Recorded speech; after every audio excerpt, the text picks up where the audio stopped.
High বন্ধুরা, আজ আমি তোমাদের মাঝে নিয়ে এসেছি আমার নতুন একটি ভিডিও, চন্দ্রমল্লিকা ফুল গাছের ভিডিও। আজ তোমাদের আমি নিয়ে যাব চন্দ্রমল্লিকা ফুল গাছের স্বর্গরাজ্যে। দেখো টবে কি সুন্দরভাবে চন্দ্রমল্লিকা ফুল গাছের চারা বসানো হয়েছিল, তার থেকে কিভাবে ফুল ফুটেছে দেখলে চোখ জুড়িয়ে যাওয়ার মতো।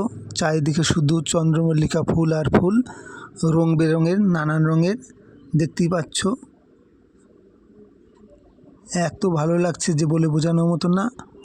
তোমাদের অবশ্যই এই ভিডিওটা ভালো লাগবে। ভালো লাগলে অবশ্যই আমার চ্যানেলটিকে সাবস্ক্রাইব করো এবং লাইক কমেন্ট করতে ভুলো না। দেখতে থাকো আমার এই সুন্দর ভিডিও, চন্দ্রমল্লিকা ফুল গাছের ভিডিও, যা তোমাদের ভীষণ পছন্দের। দেখতে থাকো আমার এই ভিডিও। দেখো কিভাবে রং বেরঙের চন্দ্রমল্লিকা ফুল গাছ লাগানো হয়েছিল। দেখতেই পাচ্ছ, ভীষণ ভালো লাগার মতন। দেখতে থাকো আমার ভিডিও।